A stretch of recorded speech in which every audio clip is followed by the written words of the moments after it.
Feminism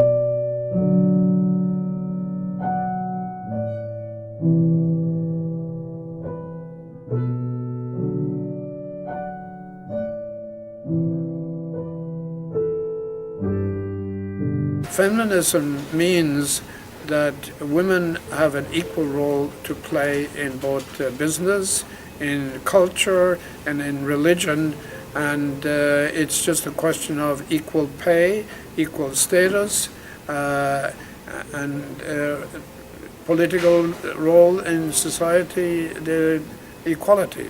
So that's basically what I believe feminism is. Equal, also it comes to, for example, for some time women didn't have the right to vote, and so that was a problem, an issue of feminism. Eventually that right was won, and so and then the other thing is that regarding feminism in the workplace, it's important that women have an equal role to play there, equal status, and if, for example, they need to take maternity leave, that would be something that the workplace would provide for them. Feminism simply means a belief that men and women are equal, and therefore it means that they should have equal access to opportunities and resources. And there's nothing radical about that. But for me, feminism goes even beyond that. It provides a lens in which you can look at the whole society and all other inequalities, such as racial justice or economic justice or social justice. And feminism creates this framework, it creates the space to look at not only gender equality but other inequalities. So for me, it also means peace, progress, prosperity. To me, feminism is about ensuring the equal rights and the human rights of both men and women, people of all genders.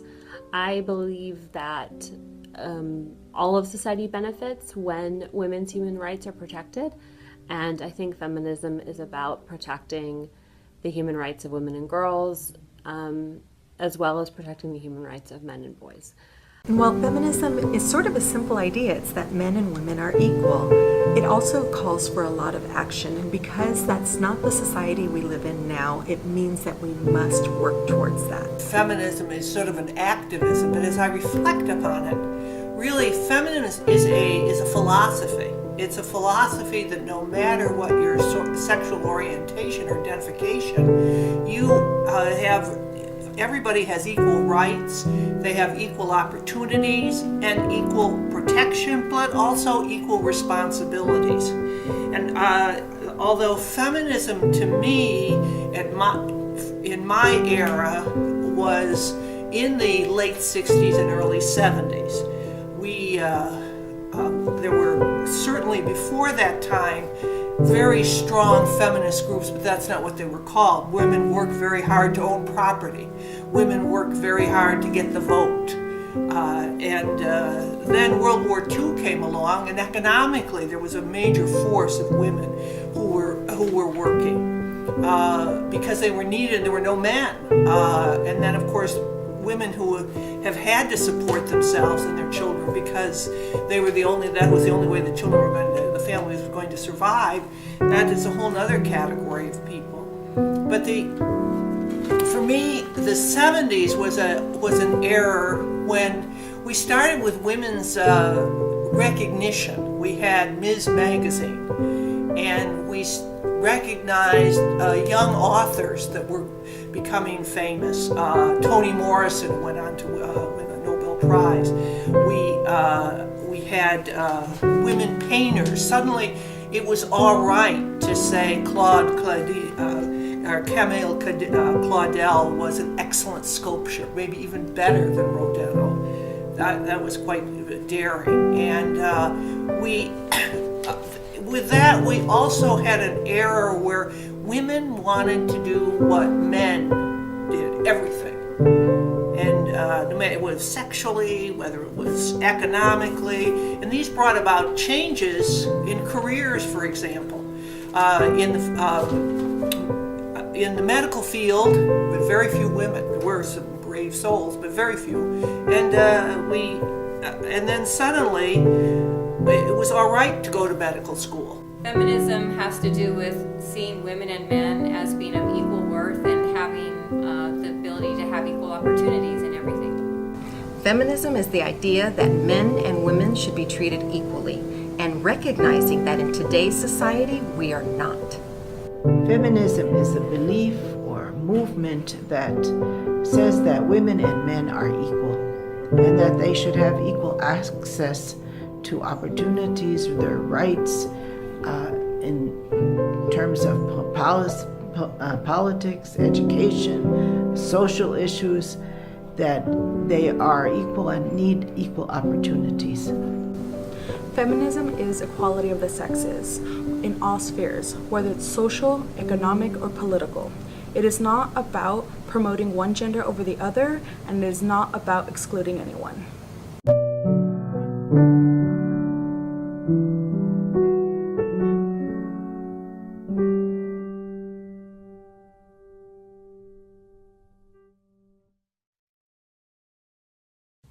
I want to talk about some of the stereotypes and misconceptions that I think especially young women and young people in general face. There is a stereotype and a misconception that young people don't know how to advocate for what they want or know how to advocate for their rights, or that young people's work shouldn't be taken seriously in the human rights arena. I'm reminded of a video that I saw the other day that shows a girl who is a Girl Scout and is advocating for the passage of child marriage legislation in her state. And the one of the lawmakers didn't take her project seriously because he basically said that she's a student, she's a Girl Scout, what she's doing isn't serious and isn't important. What's misguided and unfortunate about that perspective is that, especially in the case of child marriage, you have somebody saying that this person shouldn't be taken seriously because she's a young person, but that also young people are the ones that are affected by child marriage and by other human rights violations. And so it's a the logic doesn't make sense in that way, right? There you have someone being affected by an issue but is not seen as mature enough to be able to act on the issue. How could you possibly be able to consent to marriage? So that's something that I think is misguided and a misconception about young people, is that they don't know what they're talking about, or that they shouldn't have a say on how the legal system applies to their own lives, when of course they should, because it affects their lives. So unfortunately, there really are a lot of stereotypes that keep all of us down. When you consider the images that we often see of feminists, it's not one that most people would want. It's very typical to hear of a white, straight, cis, able-bodied, angry, man-hating woman. And that really isn't who a feminist is. It's been very unfair to define feminists like that.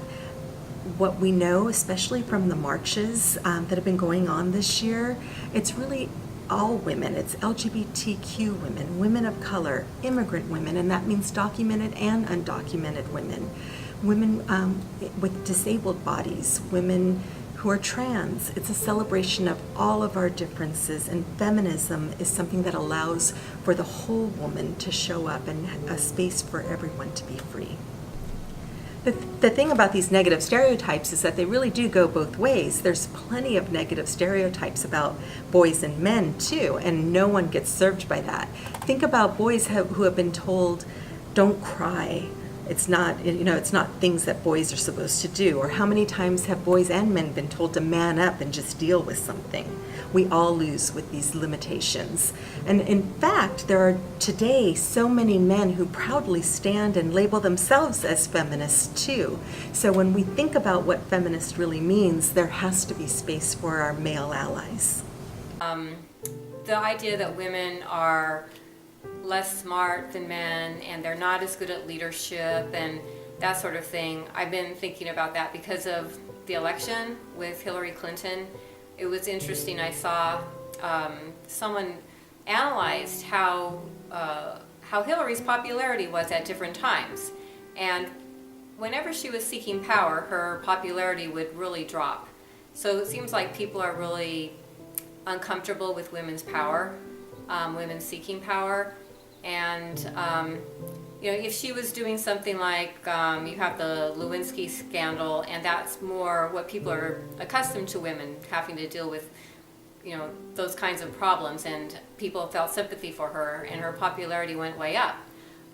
Or when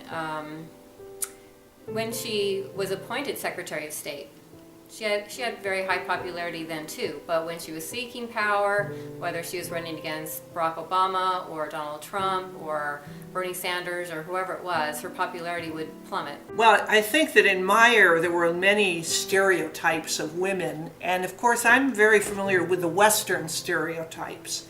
But there are stereotypes as we do activism. There's stereotypes of other countries and what they've gone through. We have, for example, in the book Americana, Adichie talks about the fact that what your hair is like if you're African American, and it has to be this way, and you have to steam it, and she, as a Nigerian American, didn't have all these problems, and she talks about the more opportunities that she felt that she had in Nigeria versus in urban areas versus in America. I think that in the stereotypes that I know are more women being objectified. And in my era, I grew up in Virgin Era. So Virgin Era was birth control of the time didn't work. My mother would say, with 4 children, I loved you all, but you were all mistakes. So be very careful. And there were good women and bad women. And that changed, but that was a stereotype. And I'm very aware, personally, of stereotypes of Muslims because I knew very little or nothing about Muslims. And then I lived in Geneva, and there were more refugees, particularly who wore hijabs, and I didn't know so much about this. The Geneva schools wouldn't allow them, and this was kind of awful. It was awful for the people, but their philosophy was that we all blend in. We do this, and then we don't have bullying. So that was a stereotype. And another personal experience that I had was with women. I was in Mexico when birth control. It wasn't that it was allowed, but the Catholic Church was very much against birth control. And I lived with a family where the mother had 8 children. She didn't want any more. Her husband felt birth control was a sin and would not allow her to have it. So it was my job to go to the pharmacy and get the birth control for her. One is my experience with Muslim people. I didn't have them. I didn't know Muslim people in college. Didn't know if they were or not. I didn't pay much attention. So my experience was with reading, and the princess that was caught had to be a slave to the husband, or things of that sort. So when I went to Geneva, I met more Muslim people, and I was very much affected, one, by the parents that went to the same nursery school as my students, as my own children, and they dressed normally. They didn't have particular outfits on, and we had all sorts of discussions. So that was one stereotype that was taken away. And then when we came back to Switzerland, I had a course in the Muslim religion and Muslim people, and they were talking about if you wear a hijab, for example, if you have a bad hair day, you can put a hijab on. It's very nice, and plus it sometimes is cooler because it keeps out the sun. So all these stereotypes I was aware of, and one has to be careful. I think too the a stereotype of the weaker woman that comes out. For example, if you look at Wonder Woman was this very nice woman who did some things, but in the end, then she married and she was as demure as anything. But now Wonder Woman is a Wonder Woman. She's very strong and a leader, and so we've changed. That's a very good thing. By the age of 13, 53% of American girls are unhappy with their bodies. And this percentage goes up to 78% by the age of 17. A lot of girls focus on their bodies and focus on what they think they should look like. But most of the time that is stemming from the media that use Photoshop and other tricks of the trade to show us bodies that can never be attained. This distracts us and doesn't allow us to focus on the real core issues. How many times in a rape or sexual assault case do we focus on what she was wearing or what she drank or why she was there instead of the crime that happened? Within the Maasai community, women are considered to be children. Often, some of the Maasai men who work for us, who are watchmen, talk about their child who is sick. And as I asked them more deeply what's happening, it turns out it's their wife. So a wife is considered one of the children, which means that she doesn't have her own opinions. She doesn't have the ability to take care of any assets of the family. The cows, which she takes care of, but are under the control of the men. They are the ones that will decide if one should be sold, if one should be killed, or so on. Women are seen as weak. They're seen as just to be relegated to the home, to the kitchen. So therefore, they're not. We hear people asking, why are women educated? Because they don't have anything to do but just be concerned with the house. So it's very difficult for a person to exert her own rights. Here at Emusoi, one of the things we try to emphasize with girls is that you have rights. You have the right to speak out and to say what you want, what you desire. Often the girls, when they're asked what their options are or they're given options, they don't know how to handle this because they haven't been given these options in their life. They've been just told what to do. So that part of our work here is to build a sense of self-confidence and a sense that they can speak out and they can ask questions, and that this is part of their rights as a person. The stereotypes basically function to idealize and preserve certain roles for women. And patriarchal societies, by nature, they create these stereotypes to reinforce itself. So basically, a stereotype is a means in which the patriarchal values or societies reinforce itself. It feeds itself. I believe that the overarching stereotype about women is the stereotype of women that are being portrayed as either angels or villains, or saints or demons, or mothers or prostitutes. And if you look at all this, social media and film industry and magazines, you keep seeing the same thing over and over again. You see all these the stereotypes or these images of women are being portrayed. But more than anything else, I think women's role is being idealized as being a wife and a mother. And I think that's the biggest scandal of our time, because there are many women who don't identify with being a mother or a wife.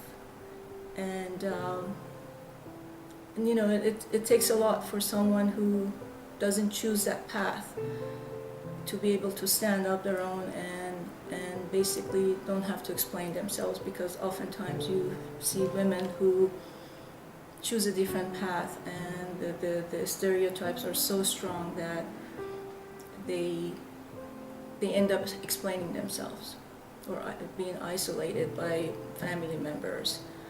So yeah, women being looked at wives and mothers. Well, there are many stereotypes in our society, and if you look at the television, for example, there's a tremendous emphasis on youth, and I see a discrimination there that women that are young and good-looking are favored in television roles. On the other hand, when you come to the male counterparts, there is much more tolerance of age in regard to men on television. And then in the workplace, you find that in the higher echelons of the workplace, in CEOs, etc., you find many CEOs are male, and there's very few women CEOs, or there are exceptions to that, but there is a discrimination there. And so youth, emphasis on good looks, as opposed to emphasis on talent and education, which are regrettable that those things are not emphasized as they should be. So you have these stereotypes in our society. There is an important element also in the area of religion. You find that there's quite a discrepancy, for example, the roles that women play in religions. For example, in the Catholic Church, the whole hierarchy is male, and there are roles that women play, but the stereotypes there are the hierarchy is all male. And there are other religions which are moving away from that kind of stereotypes. For example, in the Episcopal Church, women play a more balanced role in the area of religion. So politics, we have really, again, a large discrimination in the area of women in politics. We are making more progress in the area of politics, but there's still a lot that still needs to be done on the area of stereotypes.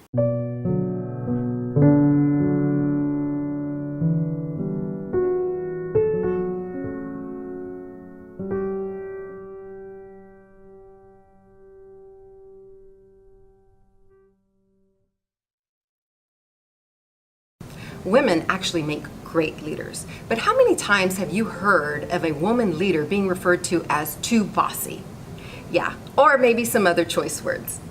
But we have to realize that women are great leaders, and when women lead, they bring others along with them.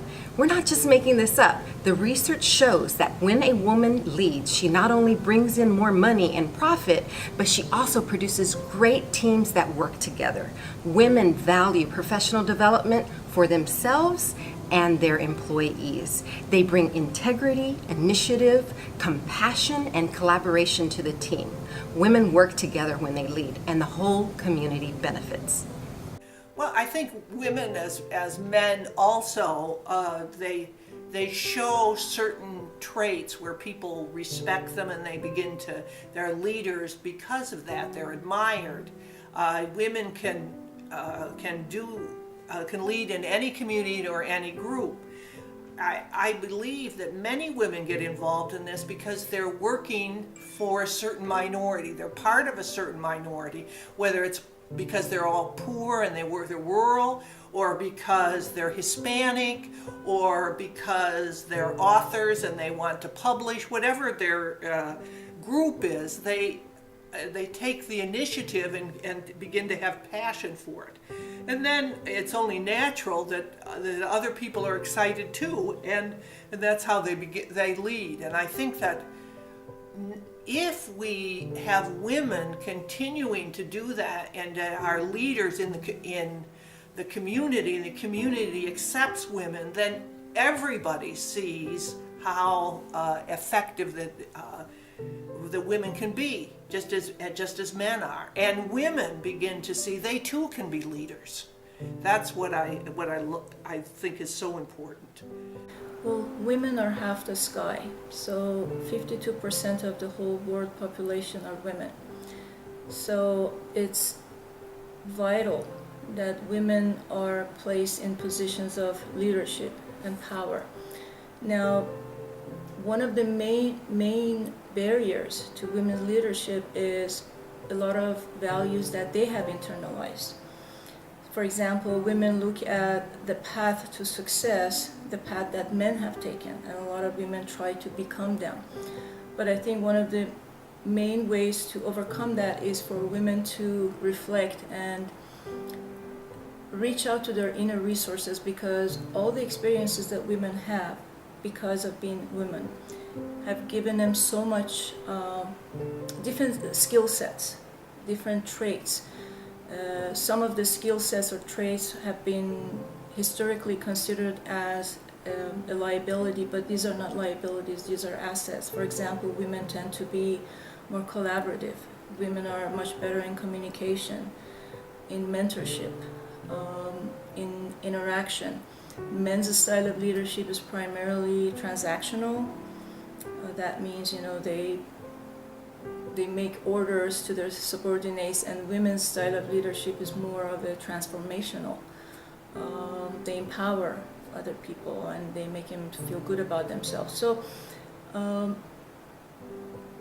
women are making up 52% of the whole world economy also. So it's almost like if you split the sky in half and expect half of the sky to rain or shine. And that's what we're missing in the world. And that's why it's so important for women to be in leadership position, not only in their communities, not only at the governmental level, but also in their homes. Because women tend to represent something that the world is really missing, and that's the communication, the peace aspect of our experience as being humans on this earth. Well, in the area of how women can play a stronger role in our communities, I want to start off with, for example, the Supreme Court. Right now, the Supreme Court is doing fairly well with the number of women justices on the Supreme Court. But that wasn't always the case. Women had to struggle to become recognized for their role in the legal profession, and even when they were seeking jobs, there was a lot of discrimination against women in job seeking in the legal profession. But women have actually now move forward and have been able to establish themselves with who they are and what their competencies are. So that's one way that women have, it's a struggle. And there are organizations which are helping them, like the ACLU is an example of it. And there is a women now, the big march that happened at the time of the election, when President Trump was elected, there was 1 million women went to Washington, D.C. to assert their rights. And with that kind of assertion of their rights will provide with them, more women will be ending up in more prominent roles in the political arena. More balance will be occurring on the Senate and the House. There will be more women represented in those organizations, and that is because of the struggle that women are making to be recognized. There is one convention that I want to mention. It's called CEDAW, and it's the Convention for Elimination of Discrimination Against Women. That convention is it's a convention that says women should get equal pay, equal recognition for what they are doing in their workplace. Some organizations like San Francisco have adopted this convention. And I can give you the name of a woman here in this area. Her name is Tara Rusta, who is working with the city to have them pass an ordinance in support of CEDAW, which is Convention of Elimination of Discrimination Against Women. Within the Maasai culture, the bond between women is strong. The society is polygamous, so that the co-wives help each other and work together. However, they are in a realm that is reserved just for women. They often do not take part in decision making, and the husband is the one who makes the decisions about the family. As a woman gradually gets educated and begins to lead, she can exert a big influence in the community. I know of one of our students who finished secondary school, but she did not do well. She didn't pass, actually. And she married the village leader in her home village. Now, this village leader had 6 wives already, or she was maybe the 6th wife. However, she's the only one who has some education. So she has been able to really exert herself in this whole village. Her husband has her write his letters and so on because he's illiterate, but she can write. She accompanies people to the hospital because she knows how to talk with the doctors. They have a project where women are working with solar panels, and she's in one of the directors of the project, making plans for people, understanding what has to be done, who does this, who does that. She's also supervising the accounts. So when you have someone who has some education in the village, if this person can be assertive, they can really be very, very influential. We find also that when our students who have gone on for further education go back to their villages, they're really role models for the young girls there. The young girls see them, and the mothers see them, and then the mothers bring them to MSOI and say, "Please, I want you to educate my daughter. I want her to be like so and so because she's able to speak. She helps her family. She has. You can see that she's." Making a contribution to society. It's really important for women to get out there and do more leadership. As more women do it, we as a society will get more and more comfortable with it. And I think after the election, a lot of women started becoming more interested in politics. So there's politics, and then there's the business side of things. So Sheryl Sandberg wrote that book called Lean In, and that's a really important thing for women to do in the business side. And in terms of how women joining these things helps both us in politics and in business, you find that companies actually make more money when they do affirmative action. A lot of people think that affirmative action has to do with quotas, and you have to have a certain number of women and men, but that's not what it's about. It's about trying to mirror the society, doing what you can to mirror the society that you live in. So in the Bay Area, around where I live, it's roughly, if you're looking at racial issues, about 1/3 white, 1/3 Asian, 1/3 Hispanic. And so you would try and mirror that. You're not going to get it exactly, but you'll try. And you'll have roughly half women, right?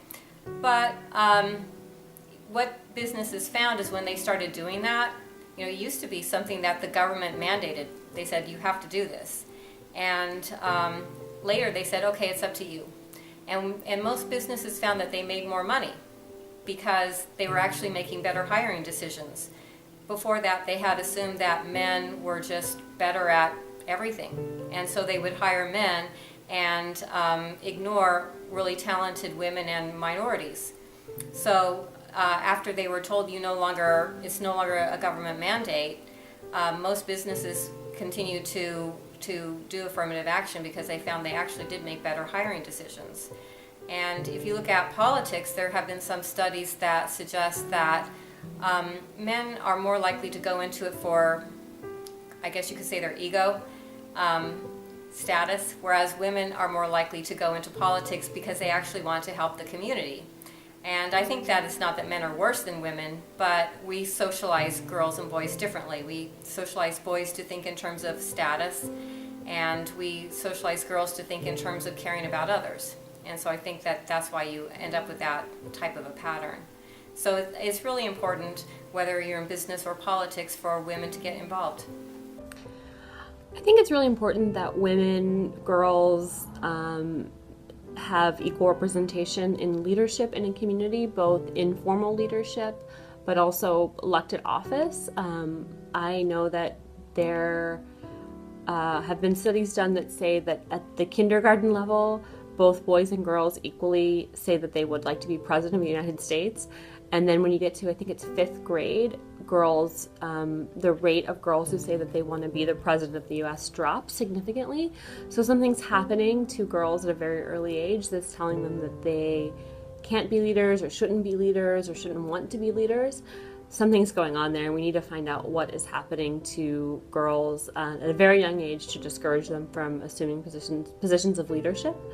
I think that it's important for women to run for elected office, and I think that it's important that we look for better, more equal representation, not only for women in elected office, but especially for people of color and women of color in elected office. We all suffer when we don't have diverse leadership. It's important to have a diverse group of people leading a community or leading the country in order to make laws and policies that benefit the country as a whole or the community as a whole, and not a certain group of people. And so I really think it's important that women and girls and young people of all genders think about running for office, think about how they can better serve their community through leadership, and how they might, what type of leadership roles they might be interested in fulfilling in their community.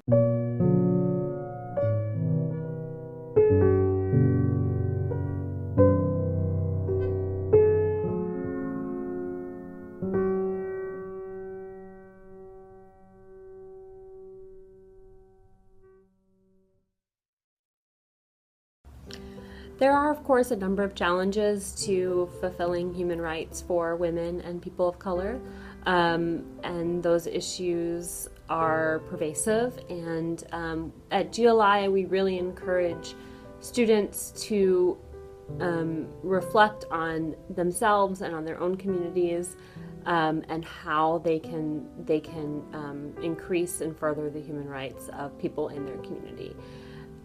We encourage students to think about the ways that the problems that they see happening in their schools, in their communities, might be affected by or might affect problems that other communities are experiencing, and how those issues might link to issues that students or girls face outside of the U.S. as well.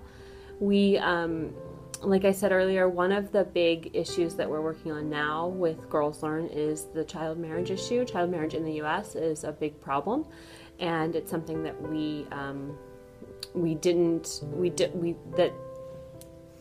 there's been a lot of focus on child marriage in the U.S. recently, and I think that that's a good thing. I think we need better laws in every state protecting girls from early and forced marriage. There is certainly a problem in the U.S. with commercial sexual exploitation of girls. I encourage you to look at the website called GEMS and Sanctuary for Families. Those are both in New York, and they've done a lot of work not only rehabilitating girls who have been exploited through commercial sexual exploitation, but also educating police departments and lawmakers across the country on how that exploitation affects girls, and transforming the perception of those girls from prostitutes, which they are not, to victims of commercial sexual exploitation. That's something that we are definitely interested in with GLI, as far as how we can stand behind those organizations that are doing that important work in the U.S. That CSE, as it's abbreviated to, commercial sexual exploitation, primarily affects girls of color, and we think that it is unacceptable that young girls of color are being exploited in that way right here in our major cities in the U.S. So that's something I would definitely encourage people to look at more and pay more attention to, and to reframe their understanding of how those girls get into those situations and what needs to be done to protect girls from that type of exploitation. There has been a lot of really good work on rape culture on college campuses. I encourage anyone to watch The Hunting Ground, which is a great documentary on that issue. I think we need to talk more about rape and sexual assault among high school students. There's no magic thing that happens when you turn 18 that suddenly you're more likely or more vulnerable to sexual harassment and assault, and I think we need to pay more attention to what's happening in high schools on that issue, and thinking more about what are our high schools' policies on that issue. The school that I go to, what's the policy on sexual harassment and sexual assault on campus? What happens if I'm sexually assaulted at school or harassed at school? What happens if I'm assaulted or harassed by a fellow student? And what are my rights as a student at my school? I think are the questions that a lot of students need to look into. We address all of these issues and more in the Girls Learn International guidebook. And that's something that we work hard on, is updating those materials and providing students with a resource to learn about their own human rights and to advocate for human rights in other parts of the U.S. and also in our partner school countries abroad. There's definite problems for women trying in any field, and in some cultures, in some families, it's much harder than others. We're in the world now, particularly since in the United Nations has a commission that is working very hard to to support women. Things are sort of looking up, and we all have the right to make our own decisions about our health, about our sexual reproduction, about whether we want a career or don't want a career, and whether we want children or don't want children.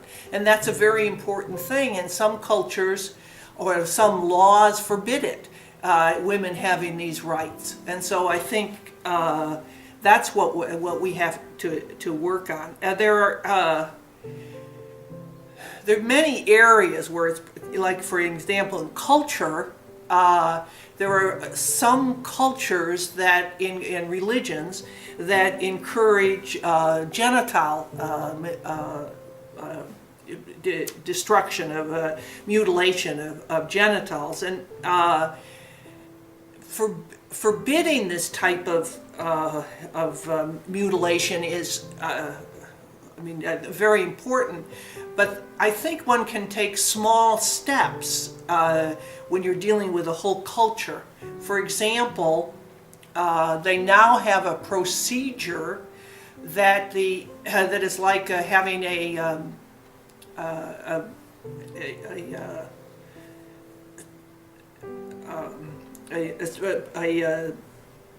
like a pinprick that gives the symbol of having of what the religion wants, but at the same time doesn't destroy the part of the genital. So I think that's just one example.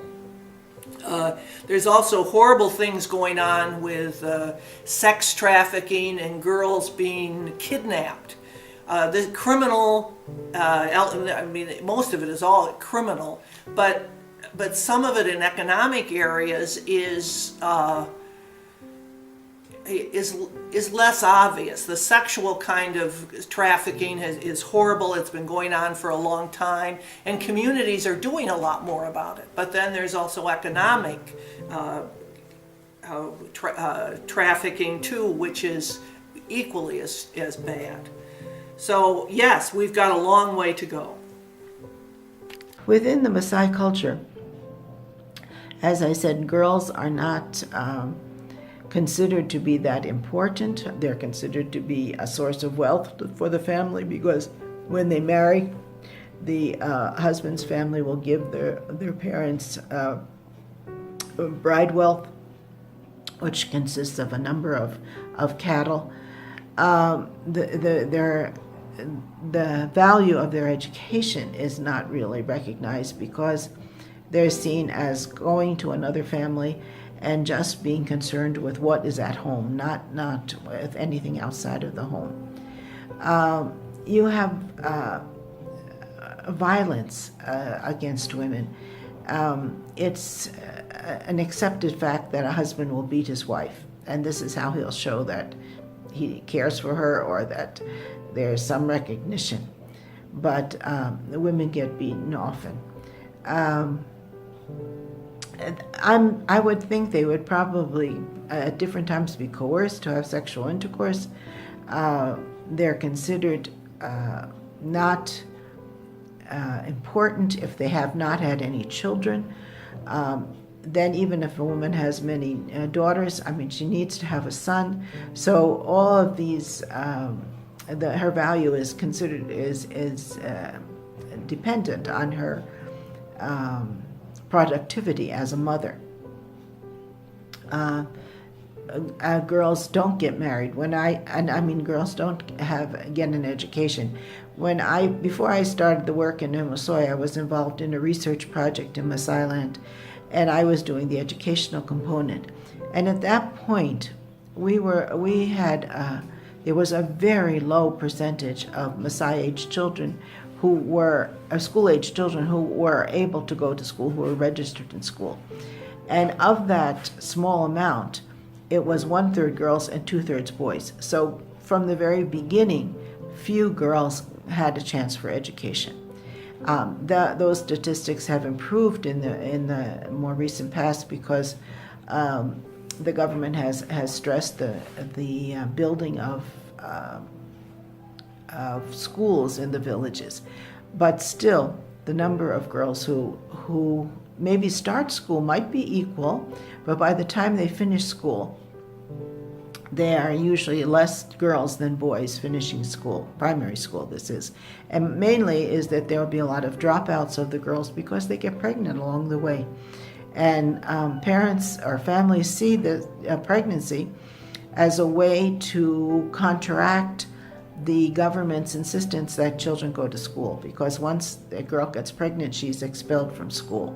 So this is a way for her to be married off, because if she is expelled from school, then the family feels they're free now to marry her off. So these are some of the challenges in working with women's equality.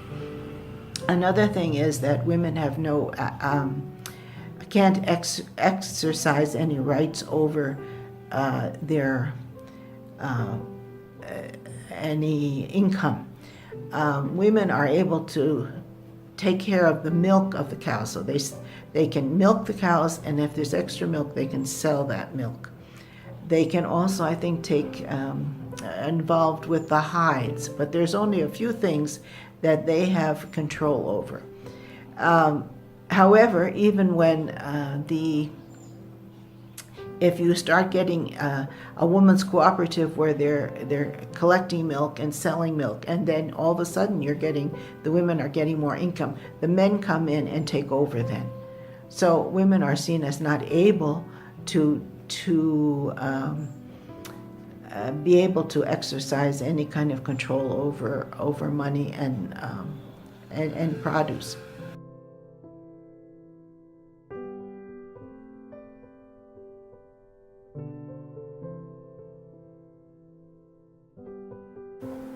Well, I think that the biggest challenges to have gender equality are these four main areas, I believe. One of them is violence against women. And unfortunately, the statistics shows that at least 35% of women have been subjected to some kind of violence in their lifetimes. Or also the data indicates that 1 in every 3 women are going to experience gender-based violence in their lifetime. And then poverty. Poverty impacts women and children more than anyone else. Lack of access to education, to healthcare, pay equality. These are some major challenges and obstacles, and also not having women in position of power and authority, because when you don't have enough women in position of power and authority, they cannot influence the policies, they cannot give directions to policies that are pro-women or advocate for gender equality. So I think if I have to summarize it, that these are the 4 areas that are the major challenges for the world to be addressed, and if we can address each one of them, we get one step closer to the world that was going to be free of violence, and we accomplish gender equality. And it's a long way, it's going to be a long journey, but the good news is that especially the new generation is very sensitive about gender issues, and especially after the election that we had this year in the United States, I see this generation of young women who proudly consider themselves feminist, and they have become very activated in different organizations. There are like tens of organizations just in this area. So the horizon is looks much better than what we have had in the past, and I'm hopeful.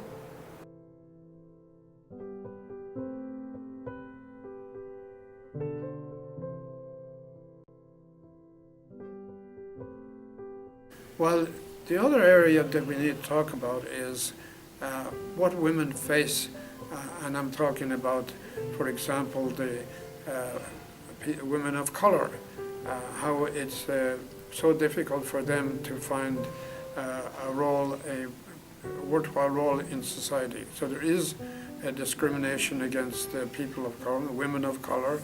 There's discrimination in job selection. You find that frequently men prevail over women in the area of jobs. So culture. So also there is an issue of culture, and that in certain certain cultures, it's very hard for women to be accepted in a role that is suitable for them, that they're recognized and well recognized in a cultural sense. And then there is also, again, I mentioned in the area of religion, that's some of the challenges that women will face as they seek to get equality in their religion. But you have cultural difficulties that women experience, and in finding a role in society, in the job market, and in the cultural recognition. But women are making a lot of progress in that area.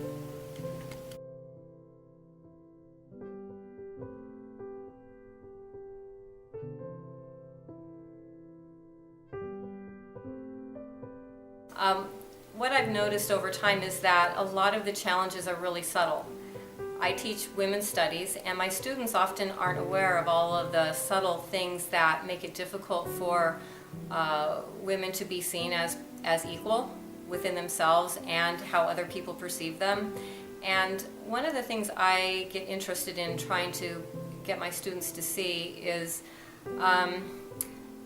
like language. From the time little children are little, you'll talk about man and mankind and the brotherhood and fellowship, and it all excludes women.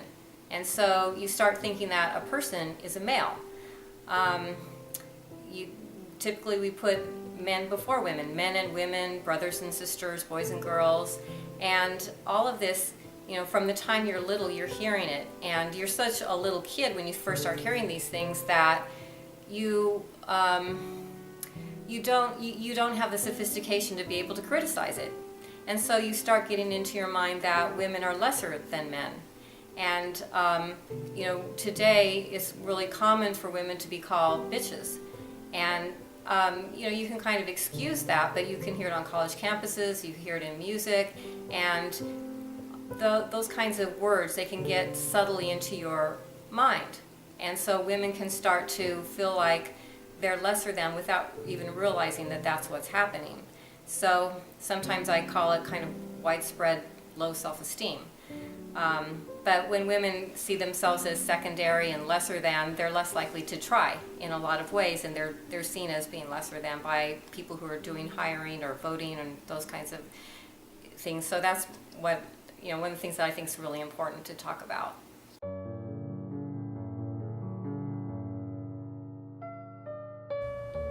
Another important aspect to feminism and protecting the human rights of women and girls is to think about the ways in which violations of human rights and the protection of human rights affects all areas of our lives.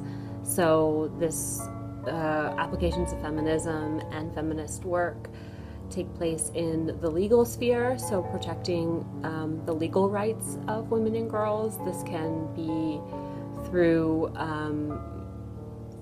many different avenues. Right now, we're working with a student who is pursuing a bill passing through the California State Legislature to ban marriage for people under 18. There is a big problem with early forced child marriage, even in the U.S., and that's something that GLI is proud to work on with that student. We are, as the Feminist Majority Foundation, we are also, of course, working on protecting the reproductive rights of women and ensuring that women have access to reproductive health care. So there are a number of different ways that the Feminist Majority Foundation works to protect the legal rights of women and girls. Of course, human rights also takes place in our interpersonal lives and in our relationships. And so we want to think about how feminism can benefit relationships between people of all genders as well. So the Office of Women's Policy works to ensure that the programs, policies, and practices in Santa Clara County are equitable, gender responsive, and support the advancement of women and girls. Our strategies include bringing a gender lens to policy decision-making, building a pipeline to leadership, and demanding equity in governance. Now, with an overarching goal of gender equity, we focus on 4 main areas, and those include women's economic advancement, addressing gender-based violence, women and girls leadership, and finally addressing women and girls in the criminal justice system. So I teach women's studies, as I said, and I have a blog. It's called Broad Blogs, if you want to check it out. And it's based on this. My background is in sociology with a focus on gender and social psychology. And so what I was just talking about in terms of the subtle things, the language getting into your mind, living in a world where typically the main character is a man, those kinds of things, they're really subtle. And people they're not even aware that they're noticing that men are the main character, or how our language, makes us think that women are lesser than. So that's just one example. But what I try and do is I try to get people outside of their boxes. I try to get them to see things that are unconscious, that they haven't noticed before. And so those are the kinds of things that I mostly focus on, both in my teaching, in my classroom, and in my blog. So it's just really important when people begin to recognize something that had been unconscious, then you're able to criticize it, and then you're able to make change. And I belong to Amnesty International, and they have started, I think about 5 years ago, a project called My Body, Our Rights. And the idea is that women should have control over their bodies. And these, all over the world, these decisions are being stopped by, sometimes by laws, sometimes by rulers, sometimes by culture. And we're working very hard to to make sure that women have rights in these areas. And it's a little bit controversial. For example, one of the areas we're starting with is in Ireland. We are trying to get rid of their law that's against contraceptives, birth control pills, and the pill afterwards. And we haven't succeeded, but we're still working very, very hard in this. And then we also are working in several parts of northern Africa, trying to also allow birth control and stop genital manipulation and destruction. And I think these are the areas that we're working that many leaders can understand. And so when they come to the United Nations, we work with the United Nations to work on these projects. We also are educating women and trying to make sure in various countries that all girls go to school. We are somewhat successful with that, sometimes not. It's gotten worse with the Syrian refugees. They're not going to school.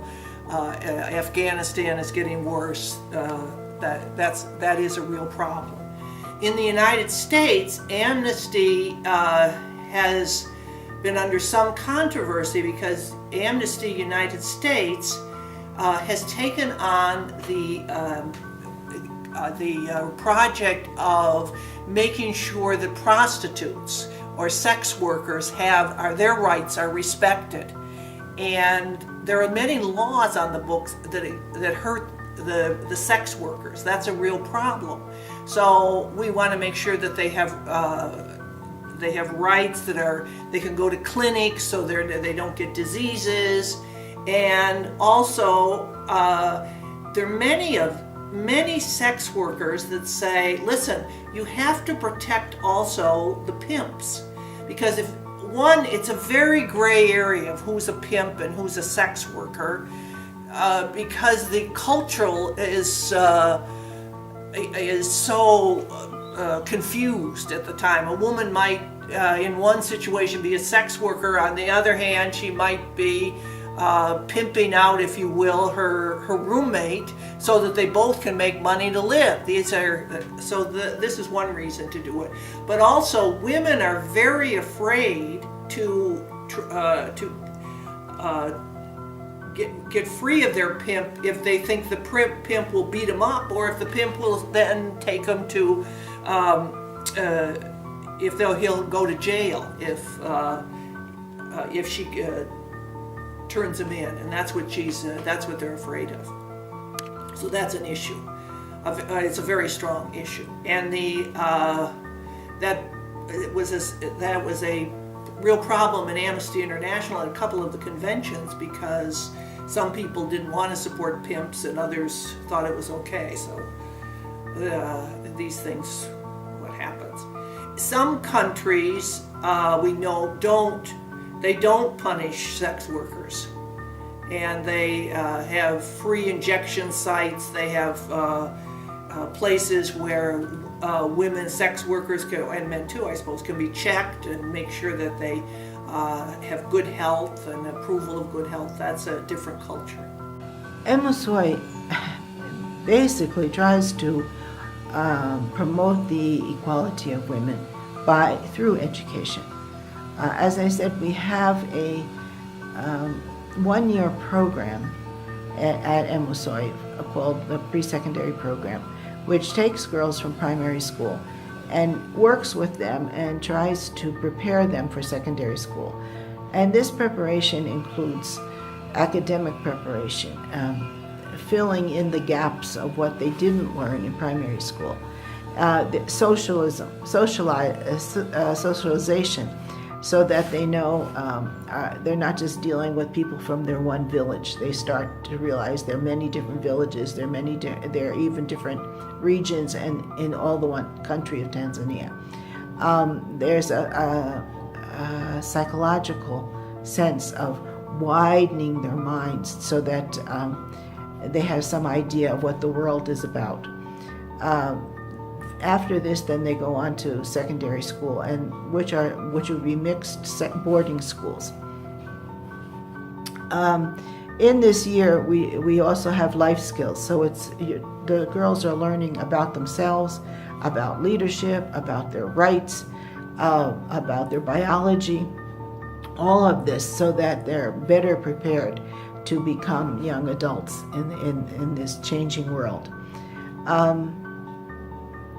We encourage them. The student body, of course, is all girls, but we encourage them to think and to speak out and to ask questions. So trying to develop these skills within the girls.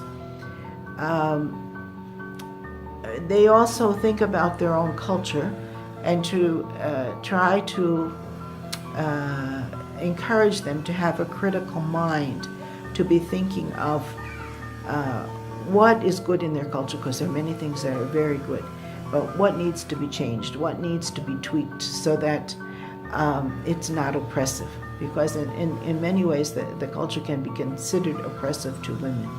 So our organization, Voices of Women for Change, is a nonprofit 501c organization, and our main goal is to empower women to overcome gender-based barriers by consciousness raising and advocacy. And in order to do that, we developed this different committees that works on different aspects of, different range of issues that impacts women. For example, we have a website that is a news website basically, and we disseminate information about women and women's news, and we post it in there. And sometimes we may have petitions that we're trying to get the community activated to sign a petition in order to accomplish a goal. But one of the main areas that we're focusing right now is to accomplish CEDAW. Now, CEDAW stands for Convention on Elimination of All Forms of Discrimination Against Women. It's a long phrase, but basically it's a UN treaty that started in 1979, and it was adopted by the United Nations during one of the General Assemblies. And it's the most comprehensive women's Bill of Rights. And since then, it's been adopted by 189 countries. Unfortunately, there are few countries who have not signed on to it, and one of them is the United States. And because of that, and because it was so important to be able to adopt the principles of CEDAW in this country, there was a new movement that started in March 2014. And basically that movement was to aim at local governments and cities to adopt the principle of CEDAW in those cities, and the goal was to get 100 cities to sign on to it.